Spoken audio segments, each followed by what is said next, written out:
sea, la inteligencia se fomenta tomando nota, se fomenta con la lectura. La lectura seleccionada por alguien que sepa enfocarnos adecuadamente. Ok, bien. Y cuando yo diga 3 lo vamos a cambiar. 1, 2, 3. De esta manera. Ok, muy bien. 1, 2, 3. Ok, perfecto. Esto es que usted le llama gimnasia mental. Gimnasia cerebral, sí. Que hay dos inteligencias que se han puesto de moda en los últimos años en el mundo occidental, que son la inteligencia emocional de la mano de Goleman, que es el padre, y la inteligencia auxiliar, que tiene muchas paternidades, que es a la que se refiere mi libro de 5 consejos. Sí.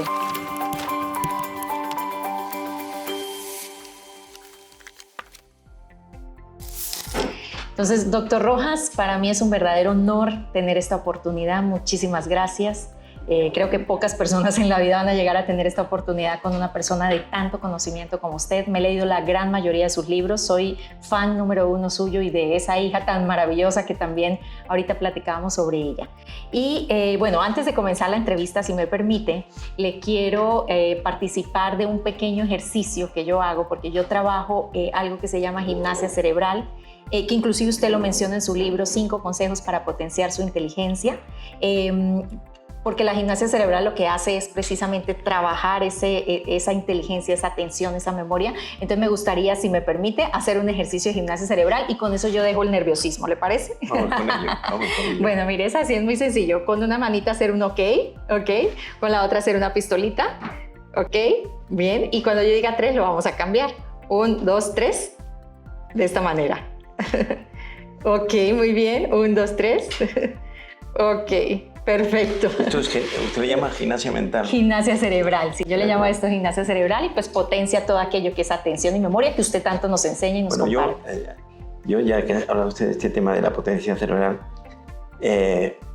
insisto mucho en que la gente sepa que la inteligencia se fomenta, se mejora, se cultiva. O sea, nosotros hoy, los psiquiatras y los psicólogos, cuantificamos la inteligencia. Si yo le hago a usted un test, por ejemplo, nosotros medimos muchas inteligencias. Hoy hablamos de inteligencias en plural: teórica, práctica, social, analítica, sintética, matemática, discursiva, verbal, hay muchas.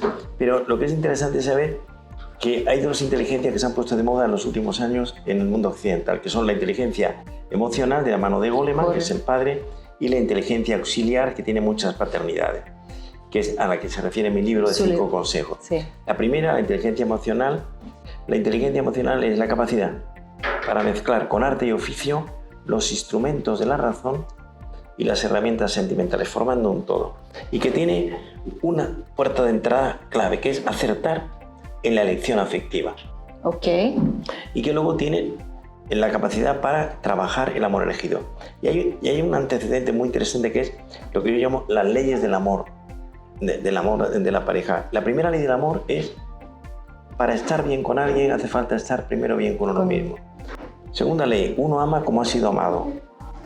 Y tercera ley: el amor es un trabajo de artesanía psicológica en el que hay que bajar a la realidad con la voluntad por delante. Es decir, corrijo este defecto, este fallo de mi conducta que le afecta a mi mujer o a mi marido. Trato de modificar aquel comportamiento que no es adecuado. Por lo tanto, esto produce el gobierno de uno mismo, es decir, tener una pareja estable. Entonces, la inteligencia emocional es una de ellas. Okay. La otra, que le decía yo que se ha puesto de moda, se llama inteligencia auxiliar, que son las herramientas que elevan la inteligencia que uno tiene a un alto nivel, y son todas adquiridas, no son hereditarias, que son el orden, la constancia, la voluntad, la motivación y la capacidad de observación y tomar nota. Entonces, por ejemplo, contaba yo el otro día en otro contexto que había ido yo a una celebración judía en la sinagoga de Madrid, y el rabino, era una celebración de un día especial, el Bar Mitzvah, dijo: hoy que es tan especial, voy a citarles un texto del libro del Talmud, que es un libro de tradiciones judías del siglo XII. Yo enseguida saqué mi blog y apunté. Y la sentencia decía: el hombre fuerte es el que gobierna sus pasiones. Yo voy apuntando. El hombre rico es el que está contento con lo que tiene. El hombre sabio es el que aprende de todos con amor. Y el hombre honrado es el que trata a todos con dignidad. Yo apuntando, digo, eso me lo aprendo yo en una semana. O sea, la inteligencia se fomenta tomando nota, se fomenta con la lectura. Y la lectura, para leer hace falta un ejercicio de aristocracia, que es muy difícil hacer, lo que es apagar el móvil, el celular que llaman ustedes, apagar la televisión, apagar las redes sociales. Y el que hace eso y se dirige a un libro, ese va a ser una persona superior. Ay, qué maravilla. Una de las cosas que a mí me llamó mucho la atención dentro de los 5 consejos para potenciar su inteligencia es que usted habla de la voluntad y menciona que la voluntad es más importante que la inteligencia, ¿sí?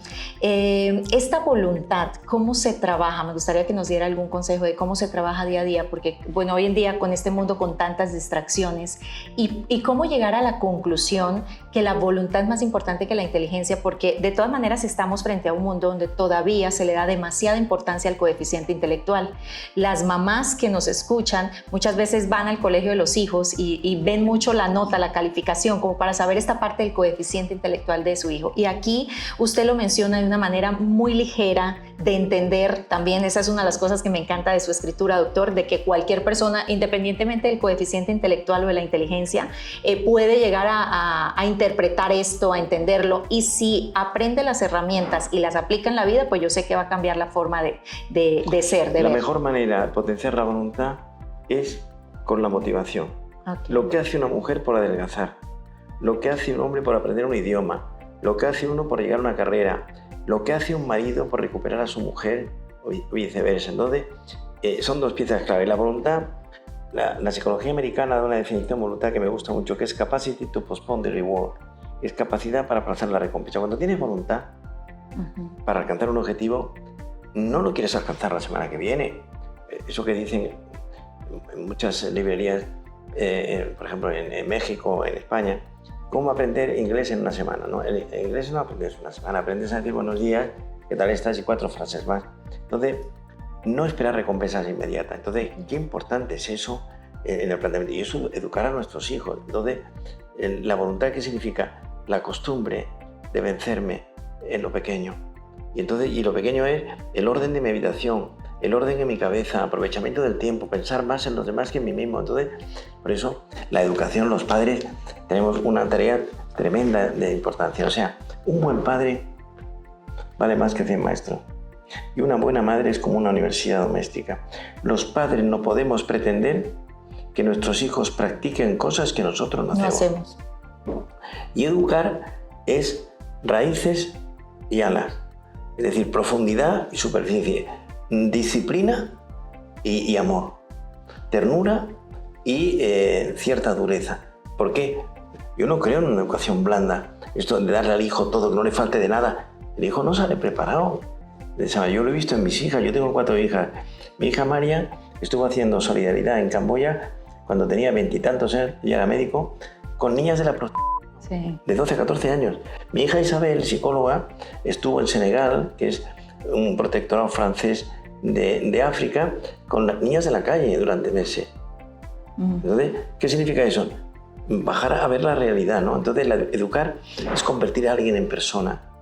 Yo voy a decirlo de una manera más, es que educar es seducir con los valores que no pasan de moda. Excelente. Escuché también que usted decía que nosotros los padres de familia no somos tan buenos maestros, no somos maestros, no somos educadores, ¿no? Educar, vamos a ver, en la escuela enseñan, en la familia se educa. Sí. Y la educación es la cierta ejemplaridad de los padres. Y ejemplaridad significa que haya una buena relación entre la teoría y la práctica, entre lo que yo digo y lo que yo hago. Y eso se llama coherencia. Los hijos ven, si sus padres son incoherentes, se dan cuenta enseguida. Y eso, la incoherencia se va a cosas grandes, pequeñas o medianas de la vida, ¿no? Claro. Entonces, educar es... de hecho, la palabra educación tiene 2 etimologías muy sabrosas. Educare, que significa acompañar, ir con alguien, y educere, del latín clásico, que significa extraer o sacar fuera. O sea, educar es acompañar con amor y disciplina. Okay, bien dicen que la palabra convence, pero el ejemplo arrastra. O sea, educar es esa... Esa es una frase que tengo yo por ahí en algún libro mío, que digo que los argumentos convencen, pero el buen ejemplo arrastra. Total. Doctor Enrique, en su libro hay algo que me llamó mucho la atención. Dice que una persona gasta aproximadamente 1 año de su vida buscando cosas perdidas Y usted, y bueno, uno de estos consejos para aumentar la inteligencia es precisamente el orden. ¿Qué consejos o qué estrategias simples, afectivas, usted nos podría dar en el día a día para incorporar el orden diario en nuestra vida? El orden es el placer de la razón y el orden tiene muchos aspectos. El primer orden en mi cabeza. ¿Usted qué es lo que quiere hacer en los próximos 2 años? Okay. Orden en mi cabeza. El que no sabe lo que quiere no puede ser feliz. El que quiere demasiadas cosas se dispersa. Orden en mi horario. Cuando tienes orden, el tiempo se multiplica. Mi hija María tiene 4 hijos de 8, 6, 4 y 2. Y ha publicado otro libro. ¿A qué hora? En un orden muy grande. Orden en mi habitación, en mi ropa. Yo tengo en mi casa 8.000 libros. Tengo una casa muy grande. Entonces yo, cuando las vacaciones en España son en agosto, yo el día 1 de agosto o el 2 dedico a ordenar. Y pongo un cartel en mi biblioteca. Ordenar es tirar, 2 puntos. En la duda tiro. Abro un cajón, papeles, recortes, cosas. Tiro o no tiro. Si dudo, tiro. Qué bueno. ¿Qué ocurre? Entonces, esto es fundamental, aprender a tirar lo que estorba. Luego, orden estático, que es las cosas en su sitio. Eso produce una gran facilidad para encontrarlas. Y luego hay un orden que yo le llamo orden dinámico, que es planificarse, ordenarse. Yo, por ejemplo, yo estoy ahora con usted, yo esta noche me voy a Culiacán. Voy a estar mañana todo el día en Culiacán. Al día siguiente vengo aquí a presentar mi libro, el nuevo que he sacado. Ok, va a presentar este libro el día martes, ¿no? Por la el tarde martes. A las 7. Comprende tus emociones. A mí me acaba de llegar, bueno, me lo acaban de entregar, no me lo he leído, pero será un placer. Entonces, y el miércoles estoy en Ciudad de México. O sea, yo tengo todo planificado. Luego, lo que entra las cosas, el avión sale tarde, pero que tener la planificación, el orden de 2 cosas, que es paz y alegría. Okay. Y un orden importante, aprender a decir que no. O sea, no querer, decimos en España, querer ser salsa de todos los guisos. O sea, yo, me dice, ¿quiere usted participar en el congreso tal? No puedo. Muchísimas gracias. ¿Quiere usted ir? Mi hija María, le digo, aprende a decir que no con la sonrisa en los labios, porque no te da la vida, no puedes, ¿no? O sea, yo he estado hace unos días, he estado en Australia, en Sydney, dando un ciclo de conferencias en la New South Wales University, a 15 horas de Madrid. Yo creí que estaba en Madrid, porque hoy el psiquiatra se ha convertido en médico de cabecera. Antes se decían, yo recuerdo haber oído en México, tienes que ir al psiquiatra, como un insulto. Sí. Digan, tú no estás bien de la cabeza. Como de locos. Como de locos, ¿no? Hoy el psiquiatra en Estados Unidos, el país que manda en el mundo, con permiso de China, el psiquiatra es el family doctor. El médico de cabecera hoy en día, total. Perfecto. Doctor, pero ordenar también tiene que aprender, como usted dijo, a tirar lo que nos sirve o a tirar lo que nos estorba. Eso tiene que ver también con el desapego. ¿Considera usted que eso tiene que ver con el desapego? Porque también el desapego, y luego el orden tiene mucho que ver, el orden que decía antes de la cabeza, jerarquía de valores. Lo que es más importante para ti, lo que es, por ejemplo, hoy vemos mucho, por desgracia, nos dan muchos padres ausentes, padres que son aportadores económicos buenos, pero que no ven a los hijos, no tienen tiempo.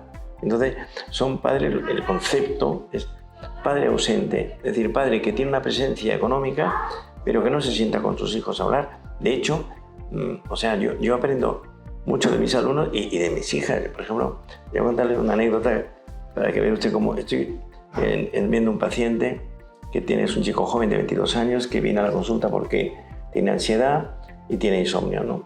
Y le pregunto al final de la entrevista qué aficiones tiene, qué deporte hace, que le gusta la lectura, y le pregunto, ¿y tú ves economía?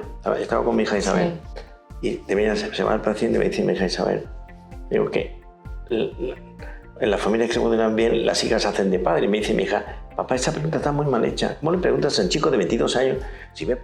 Eso no se puede preguntar. Digo, entonces, ¿qué le preguntas? Tú tienes que preguntarle, ¿tú cuánta pornografía ves? O sea, ya das por hecho.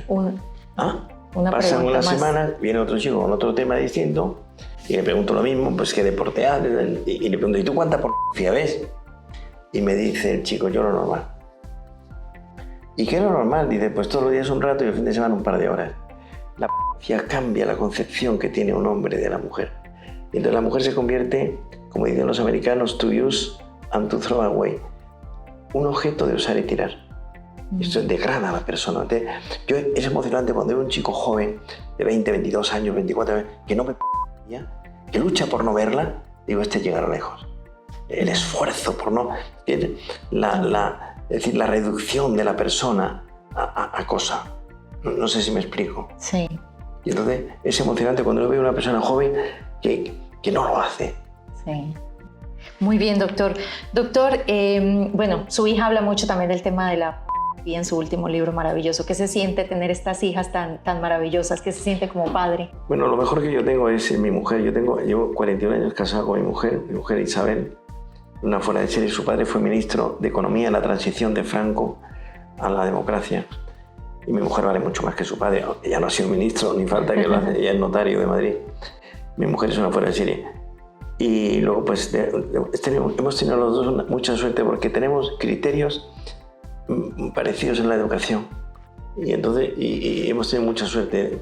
Mi hija María es un ejemplo de ello. Mi hija Isabel, tengo otra que se llama Cristina, que es abogado, que es estupenda. Tengo otra, la pequeña de mis hijas, que es licenciada en Derecho y Política, que es Almudena, que es otra pieza. O sea, cada una a su estilo, pero tienen, y luego tienen mucha personalidad. O sea, ¿qué quieres hacer con tu vida? Les preguntan, ¿tú qué quieres? Pero hazlo con cabeza.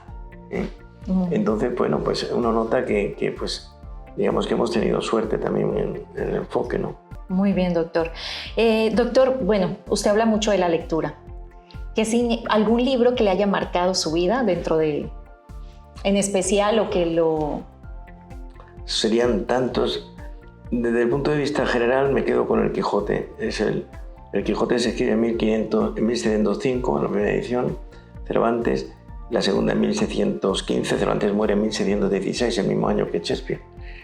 Y luego me quedo pues con la Biblia, serían los dos grandes, pero luego yo tengo pasión por la poesía. Por ejemplo, yo tengo pasión por la poesía española del siglo de oro, que es el siglo XVI, que es el reciente del XVII, que es el barroco, es excepcional. Y luego tengo pasión por la poesía de la gente del 27. La gente del 27 es 1927, que se celebra en el Ateneo de Sevilla, una reunión de los grandes poetas de ese tiempo, que tiene su padre en Góngora, que es el barroco, y la madre, por decirlo de una manera, es Juan Ramón Jiménez, que fue premio Nobel en 1953. Y tiene los poetas, yo, una pasión por la lectura de la poesía. La poesía vive en las categorías, nadie lee poesía por desgracia, ¿no? Sí. Y García Lorca, Miguel Hernández y Rafael Betis son los tres grandes genios, ¿no? Sí. Yo tengo una biblioteca donde tengo muchos libros de poesía clásicos, pero, insisto, para mí el gran poeta, por ejemplo, español del siglo de oro sería Lope de Vega, y de la gente del 27 me quedo con Miguel Hernández y García Lorca. Son dos genios. García Lorca murió, los dos murieron trágicamente. García Lorca murió en la Guerra Española, y García Lorca tiene un libro que es, yo dormiría con el libro El romancero gitano, que es un libro de romances. Todo el 27 hace una cosa, bueno, nos hemos ido del tema, todo el 27 hace una cosa muy interesante, que es utilizar formas estróficas clásicas, el soneto, el cuarteto, el quinteto, ¿no? Okay. Los grandes sonetos para mí no son solo del Renacimiento y del Barroco, sino de esta generación. Perfecto, no, pues doctor, necesitaríamos muchísimas horas para continuar aprendiendo de usted. ¿Qué pregunta le gustaría que le hicieran del libro 5 consejos para potenciar su inteligencia que todavía no le hayan hecho? Es un libro mío que ha tenido bastante resonancia, ¿no? ¿Por qué la voluntad es tan importante? Me lo pueden preguntar, ¿no? Y la voluntad es importante porque te lleva a corregir defectos tuyos o a introducir en tu conducta cosas que no tienen. Entonces la voluntad es la joya de la corona de la conducta. Yo no llevo ninguna sortija. La joya de la corona, sí. No llevo sortija ni de casado, porque me la quitaba y le digo, llévatela, que se vea que eres casado. Digo, no hace falta que la lleve, ¿no? Pues no quiero llevar nada. A muchas mujeres le digo, mira, el mejor adorno era una voluntad fuerte, firme, sólida. Bien. Entonces la voluntad es la llave multiuso. Hago lo mejor, hago lo que me... Y una cosa que decía antes, se me ha ido de la cabeza, es la educación. Hemos hablado de ella, que es educar. El culmen, o sea, la parte alta de la educación, el momento más álgido es cuando tú te das cuenta lo importante que es hacer el bien a los demás.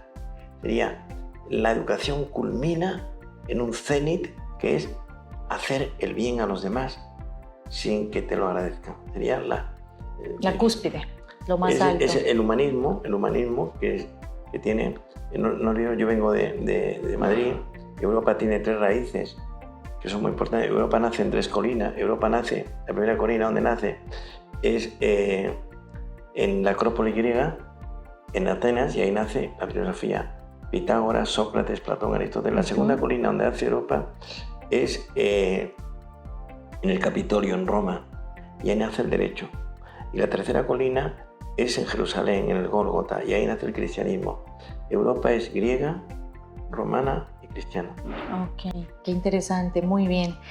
Si hoy pudiera darle un consejo, un mensaje a las futuras generaciones sobre cómo aprovechar su inteligencia al máximo, ¿cuál sería ese consejo? Bueno, cultivar la lectura, pero cogiendo a alguien que sepa seleccionar los libros. Yo cuando alguien me dice, yo leo de todo, es una forma de hablar, pero eso es malo. Yo no puedo leer de todo, entre otras cosas, porque soy pobre de solemnidad, de tiempo libre, porque nosotros tenemos una actividad clínica, mis hijas y yo, y más gente que trabaja con nosotros. Yo, por ejemplo, muchos martes estoy viendo pacientes desde las 10 de la mañana hasta las 10 de la noche. Son 12 horas con un rato para tomar algo al mediodía. O sea, 11 horas viendo depresión, ansiedad, estrés, gente que le quiere suicidar, problemas de pareja. O sea, es terrible. Entonces el consejo es la lectura seleccionada por alguien que sepa enfocarnos adecuadamente. Y por supuesto, lecturas psicológicas en las que uno sepa cómo soy yo, qué es mi personalidad, qué es el proyecto de vida, en qué consiste la felicidad, cómo educar a los hijos. Es decir, eso me parece fundamental. Y apagar la televisión y las redes sociales con bastante frecuencia. Excelente, doctor. Ya para finalizar, quiero hacer un juego de opciones, ¿sí? Yo le voy a decir 2 palabras y usted me dice con cuál se queda, elige la mejor. ¿Te parece? Muy bien. Entre leer y escribir, ¿con qué se queda? Leer. Leer, perfecto. Entre ciencia o filosofía, ¿qué elige? Filosofía. Filosofía. Entre constancia o creatividad. Me quedo con las dos, porque la constancia, tengo una anécdota. Uno de los grandes pintores españoles de vanguardia, España tiene los 3 más importantes pintores de vanguardia del siglo XX son españoles: Picasso, Dalí, Miró. Y Miró le preguntó a un periodista japonés, Miró pintaba en el suelo, como un sitio como estamos, pintaba muchos cuadros a la vez, y le preguntó a un periodista japonés cuál es la clave del éxito de su pintura, y dijo, era un poco de talento, orden y constancia. Yo pinto todos los días. La constancia está en la armadura de la inteligencia auxiliar. Orden, constancia y voluntad es un tríptico esencial. Entonces las dos, constancia y creatividad. ¿Entre playa o montaña? Bueno, montaña, porque me gusta más el paisaje de arriba. Ok. ¿Y entre orden o espontaneidad? Orden. Orden, perfecto. Doctor, ¿alguna frase? En sus libros siempre citas muchas frases de Henry Ford, diferentes frases en diferentes libros. ¿Alguna frase con la que se quiera despedir? Me despedir con la frase de un escritor del siglo VI a.C. que se llama Lao Tse. Los 2 grandes escritores orientales son de esa época, Lao Tse y Confucio. Y dice Lao Tse, voy a rebobinar la frase porque es una frase bastante sólida: el que conoce lo exterior es erudito. El que se conoce a sí mismo es sabio. El que conquista a los demás es poderoso. Y el que se conquista a sí mismo es invencible. Invencible. Perfecto, doctor. Pues muchísimas gracias. Encantado. Ha sido un verdadero placer. Solo sé que nada sé definitivamente después de esta entrevista. Yo me quedo con esa frase, solo sé que nada sé. A medida que uno sabe más cosas se da cuenta la ignorancia, no por falsa humildad, sino que... Pero ya no en general, sino ya en particular. Por ejemplo, muchas cosas de psiquiatría, cosas que yo debería saber. Pero es que pienso usted hoy, vamos a terminar la entrevista ya, pienso usted que en psiquiatría, yo voy a Nueva York, a la NYU de Nueva York, y la psiquiatría se ha hiperespecializado.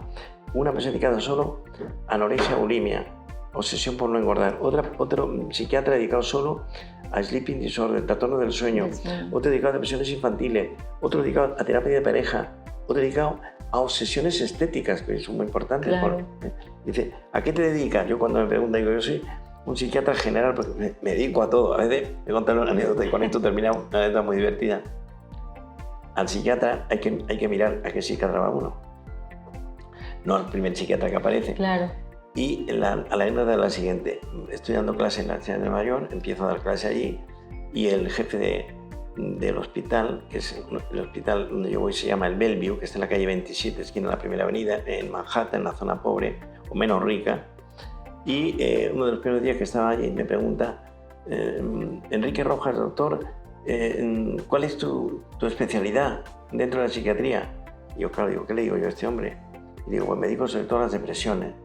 Y me dijo escandalizado, pero a todas. Dijo, bueno, a las depresiones del adulto, pero a todas las del adulto. Y días más tarde le pregunté yo, profesor, ¿cuál es su fellowship? ¿Cuál es la tecla que más toca? Me dijo, yo me dedico solo a tratar psiquiatras neuróticos. Y le dije yo, ¿pero a todos? O sea que hay mucha profundidad en cada tema. Y al cirujano estético hay que mirar qué psiquiatra y qué cirujano estético es. Que son las dos profesiones que más han subido después de... Yo diría que las dos, quizá haya alguna más, pero estas dos se llevan la palma. Muchísimas gracias, doctor, por esta oportunidad. Muchísimas gracias.